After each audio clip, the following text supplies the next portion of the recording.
Magister, compañeros, el día de hoy vamos a presentar el pop-up. Este de aquí es la realización del pop-up. Como primer punto tenemos el cuento.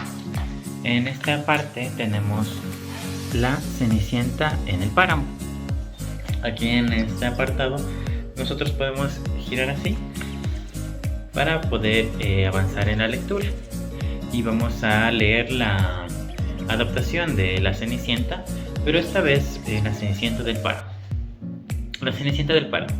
Érase una vez, en un pequeño pueblo del páramo de Imbabura, una bella joven llamada Cristina, la cual vivía con su malvada madrastra doña Cecilia y sus dos hermanastras.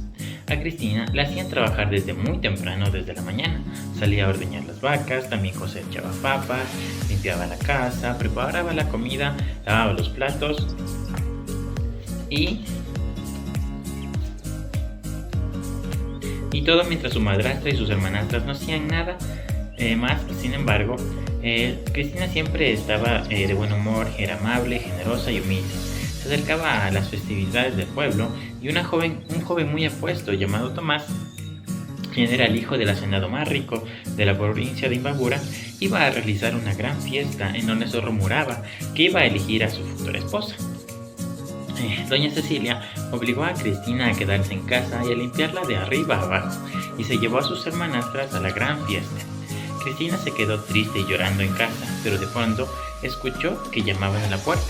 Era la anciana del barrio, la curandera del pueblo, la cual, con un ritual del sol, convirtió unos viejos zapatos de Cristina en unas alpargatas brillantes y un viejo poncho lo convirtió en un lindo vestido tradicional. Una calabaza gigante lo convirtió en un carruaje y dos cuyas en caballos. La vieja curandera le advirtió a Cristina que el efecto terminaba a medianoche. Luego Cristina, muy agradecida y contenta, se fue a la fiesta, ya que en esta fiesta todos estaban maravillados por su belleza, y de inmediato el joven Tomás le pidió que baile con él. Ella, muy contenta, bailó con él, pero se percató que pronto sería medianoche y salió corriendo a casa dejando una alpargata en el piso. Tomás, desesperado, buscó a la joven. A lo que llegó a su casa, llegaron sus hermanastras y su madrastra, las cuales se enojaron con ella por ir a la fiesta y se burlaron de ella por creer que le gustaría al joven Tomás. Al día siguiente, Tomás fue a todas las casas buscando a la joven y dijo que quien le quedara la alpargata se casaría con él de inmediato. Cuando llegó a casa, Cristina y el joven Tomás llamó a todas las mujeres de la casa y estas se fueron probando la alpargata una a una, hasta que Cristina se la probó y el joven Tomás se dio cuenta que le quedaba perfecto. Entonces Cristina y Tomás se casaron y fueron felices para siempre. Recuerden que esta historia es adaptada de la Cenicienta. Aquí, como vemos, está la historia. Bueno, como siguiente punto tenemos Hansel y Gretel en la Amazonía ecuatoriana. En este caso, aquí tenemos esto, y nosotros, al abrir el pop-up, se despliega aquí la imagen de Hansel y Gretel, las cuales son de la Amazonía ecuatoriana. Se le abre y aquí están los niños. ¿Se puede ver?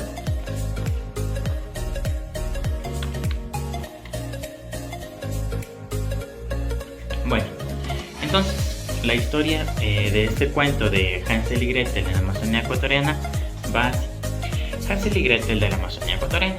Hace mucho tiempo, en un lugar muy lejano de la Amazonía ecuatoriana, vivían dos niños llamados Hansel y Gretel en una casa muy humilde de madera, en donde vivía su papá Francisco y su madrastra Marta. La familia pasaba una gran pobreza y la madrastra, llevaba de su egoísmo, convenció a Francisco de abandonarlos en la selva. Llevando por la insistencia de Marta, este llevó a sus hijos a la selva y, sin embargo, Hansel escuchó esta conversación y tramó un plan para poder volver a casa. Tomó unas piedras en cuanto estos se lo llevaban a la selva y fue arrojando una a una para saber el camino de regreso. Cuando los niños regresaron a casa, Marta se enfureció y los tomó de las muñecas y los llevó de nuevo a la selva. Hansel alcanzó a tomar un puñado de granos de maíz y este fue dejando una pista para poder regresar. Cuando intentaron buscar los granos de maíz, no los encontraban, puesto que un pájaro de la Amazonía se los había comido. Hansel, preocupado, intentó buscar un camino a casa y le dijo a Gretel que no se preocupe. Luego de caminar por horas, ellos encontraron una casa hecha de caña de azúcar, cacao y dulces tradicionales, que eran tropicales. Los niños, muertos de hambre, empezaron a comerse la casa. De repente, apareció una bruja de la selva y con una dulce voz los invitó a pasar. Les dio de comer y los niños se quedaron dormidos. Cuando despertaron, Hansel estaba encerrado en una jaula, mientras que la bruja obligaba a Gretel a preparar una olla para cocinarlos. El agua ya estaba hirviendo y Gretel fingió no poder cargar la olla. La bruja, enfurecida, fue donde Gretel. Entonces la niña empujó a la bruja a la olla caliente. La bruja intentó salir, pero no pudo, y ahí encontró su muerte. Los niños escaparon de allí y buscaron su casa. De camino, encontraron una vieja vasija llena de oro y estas los guardaron. Luego de varias horas, encontraron su casa y sus padres estaban llorando. Él había terminado con Marta y con lágrimas en sus ojos los abrazó y les dijo que nunca más volvería a hacer eso. Hansel y Gretel mostraron el oro a Francisco, el cual, sorprendido y contento, dijo que con esto ya no pasarían hambre y vivieron felices para siempre. Esto está adaptado de igual manera del cuento Hansel y Gretel. Bueno, ahora tenemos el tercer cuento, que es la Caperucita Roja del Carchi. Como vemos, aquí está, lo abrimos y se despliega el bosque, donde va a tener Caperucita sus aventuras. Bueno, ahora vamos a relatar la historia de la Caperucita. Caperucita Roja del Carchi. Érase una vez en un pueblito del Carchi una niña llamada Michelle. La conocían como Caperucita Roja por un lindo poncho rojo que siempre usaba. Un día su madre le pidió que lleve una cesta de tortillas de tiesto y una jarra de chicha a donde su abuela. Le advirtió que no fuera por medio del bosque y que no hable con ningún extraño. Michelle salió de casa con la comida y disfrutaba del canto de los pájaros y el sonido del río. De repente apareció un lobo, el cual le preguntó a dónde iba. Ella le dijo que no podía hablar con extraños, pero el lobo le dijo que no se preocupe, puesto que él es el cuidador del bosque y está dispuesto a ayudarla a llegar más rápido a donde ella fuera. Caperucita Michelle, de manera inocente, le dijo que iría donde su abuela a llevarle un poco de comida. El lobo le preguntó en dónde era la casa de la abuelita. Ella le dijo que era una casita ubicada al lado del árbol de eucalipto más grande a las afueras del bosque. El lobo, audaz, le dijo que es una buena niña y le aconsejó tomar un camino. Le dijo que este camino sería más corto y así llegaría más rápido. Ella, muy contenta, siguió el consejo del lobo y mientras tanto el lobo fue por el camino más corto y llegó antes a la casa de la abuela. El lobo fingió ser Caperucita y entró a la casa, encerró a la abuela en el armario y luego se disfrazó de ella. Cuando Caperucita Michelle llegó, ella se encontró con el lobo y pensó que su abuela era el lobo y le preguntó por qué tenía unos orejas tan grandes, y el lobo contestó que era para ver y escuchar mejor. Caperucita le preguntó por qué tenía una boca tan grande y el lobo le dijo para comerte mejor, y él se abalanzó sobre ella.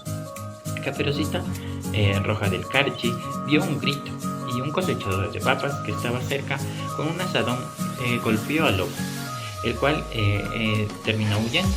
Sacó a la abuela del armario, le aconsejó a Caperucita Michelle que no hable con extraños y desde ese día Caperucita Roja del Carchi nunca más habló con extraños. Bueno, ahora vamos a presentar la retahíla. Como vemos, aquí se abre el edificio, del cual son las historias de esta retahíla. Aquí vamos a leer. El panecillo, un lugar bonito. Panecillo, panecillo, en lo alto tan tranquilo, donde el sol brilla brillante y las flores cantan al instante. Panecillo, en lo alto de la colina, donde el aire se avecina, viendo a Quito tan florido, todo es más bello y colorido. Panecillo, junto al centro, donde veo el norte y al sur, todo es calma y sonrisas plácidas. Panecillo, panecillo, un lugar bonito, solo veo desde lo alto 7 iglesias, panecillo. Bueno, ahora vamos a representar la fábula.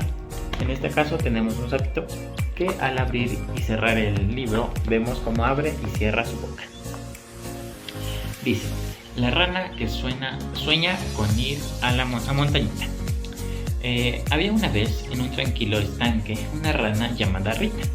Rita era conocida por su curiosidad y su deseo de conocer nuevos lugares.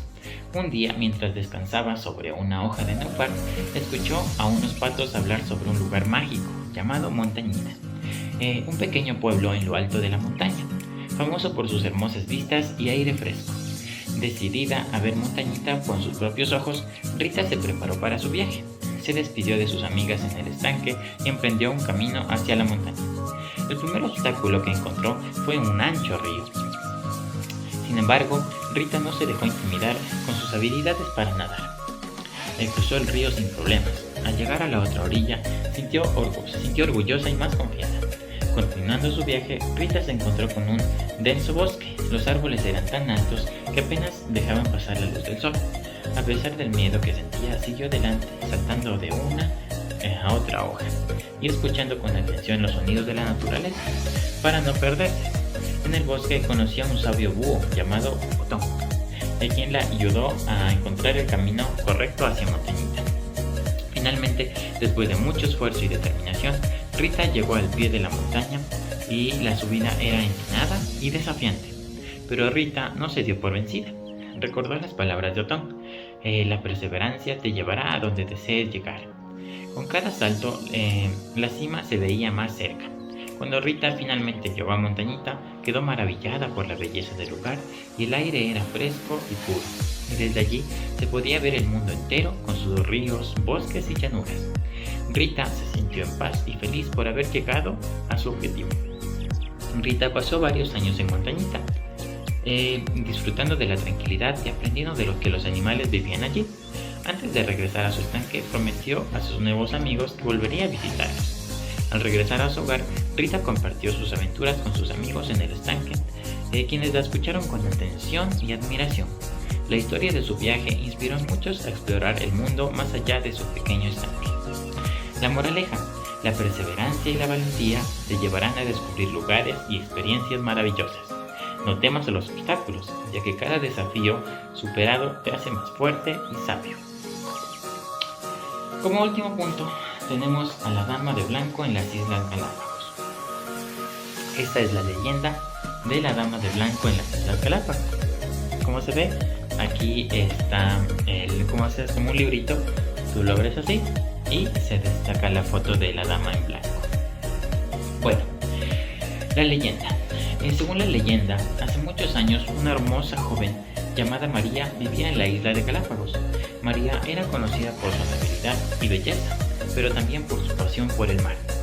Pasaba horas contemplando el océano, fascinada por sus misterios. Un día María se enamoró de un marinero que había llegado a la isla.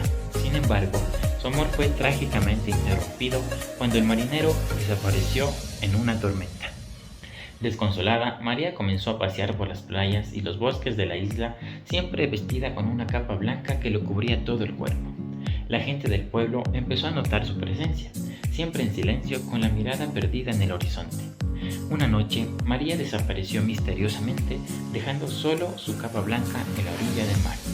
Desde entonces, en las noches de luna llena, los pescadores y visitantes de la isla aseguran haber visto a la dama tapada caminando por las playas de los senderos. La figura envuelta en una capa blanca se desplaza con gracia, pero su presencia siempre trae consigo un aire de tristeza y melancolía. Quienes han encontrado con ella cuentan que la dama tapada aparece en silencio y aunque su rostro no se puede ver claramente, sus ojos reflejan una profunda tristeza. Se dice que aquellos que la siguen hasta la orilla del mar escuchan el susurro del viento, como si fuera un lamento por su amor perdido. Y bueno, este sería el pop-up y con esto concluimos la presentación del libro. Muchas gracias.